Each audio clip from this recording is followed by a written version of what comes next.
The forest was ancient, its trees older than the dynasty her father ruled. The air shimmered with blue mist at dawn, and at night the leaves whispered like voices of ghosts. Serenia survived on what she could gather: berries, water from mossy stones, small creatures roasted over fire. Hunger gnawed at her. Loneliness carved deeper wounds. Sometimes she thought of simply lying down and letting the forest claim her. But pride, stubborn and fierce, kept her alive. She would not let her father's betrayal be the end of her story. It was during one of those long nights, huddled beneath a hollow tree, that she first saw him, the human. At first, she thought he was a figment of exhaustion. A tall figure, wrapped in a weathered jacket, stepping carefully through the underbrush with something strange slung across his shoulder. His skin was pale compared to her people's faintly iridescent glow. His hair dark, his eyes sharp and cautious. A human, one of the outsiders. Serenia froze, her hand on the dagger she had taken when she fled. The human noticed movement. He raised his hands slowly, palms outward, and spoke in the guttural tones of his kind. She knew fragments of their tongue, for her tutors had once insisted she study the lesser species. "I'm not here to hurt you," he said carefully. "Are you lost?" She almost laughed at the absurdity. Lost. She was exiled. Yet there was no mockery in his voice, only concern. Serenia did not answer at first. She wanted to frighten him away, to vanish back into solitude. But the hunger inside her growled, and her pride yielded. "I need food," she said in halting human speech. He nodded slowly, lowering the strange weapon, a rifle, she realized, from his shoulder. From a pack at his side, he pulled dried rations, offering them without stepping closer. She took them, suspicious. But the taste, bland though it was, filled the aching hollow in her stomach. For the first time in days, she did not feel like a shadow fading from the world. Trust in the wild. His name was Kale. A wanderer, a prospector searching for mineral veins rumored to lie beneath the Edrin roots. Unlike other humans who traded or served under alien rulers, Kale seemed untethered, surviving on his own wits and will. Over the following days, their paths crossed again and again, at first by accident, then by design. Serenia, curious despite herself, shadowed him from afar, watching how he hunted with traps, how he built shelters with rope and iron nails. Kale, for his part, did not push her away. He spoke to her as if she were an equal, never prying about her past, though she knew he must wonder. When she finally revealed she was of royal blood, cast out by her kin, he did not laugh or doubt.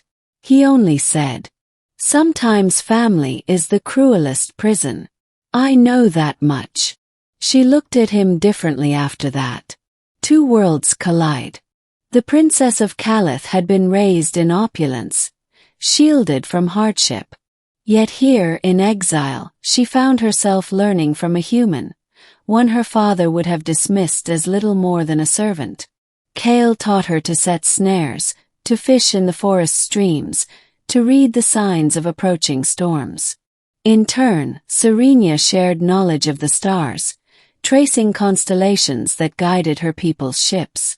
Slowly, language between them ceased to be a barrier. But trust was fragile. One evening, as they cooked by the fire, Kale asked the question she had dreaded. "Why did your father cast you out?" Her hands tightened around the knife. The flames painted shadows across her face. "Because I spoke the truth," she whispered. "Because I dared to say that his power was built on betrayal." Kale studied her, then nodded. He did not press further. Somehow, his silence gave her more comfort than any sympathy could. The hunter becomes the hunted. Peace could not last. One morning, Serenia awoke to the sound of engines. Above the canopy, sleek royal ships prowled the skies, their searchlights cutting through mist. Her father's hunters. "They're looking for you," Kale said grimly. "They won't stop until I'm dead," Serenia admitted. Kale's jaw tightened.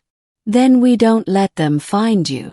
Together they fled deeper into the forest, using Kale's cunning and Serenia's knowledge of her people's technology to evade the search.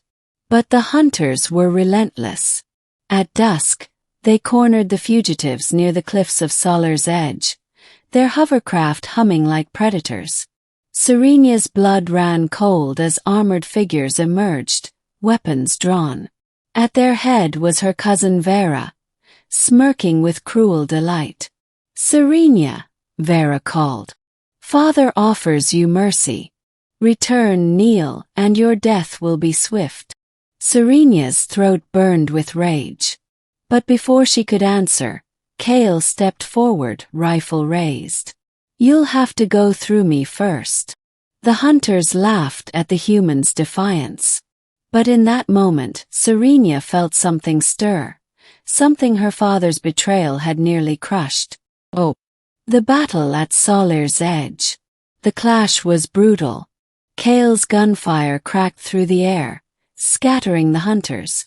Serenia, drawing on training once meant for palace guards, fought with her dagger, swift and unyielding.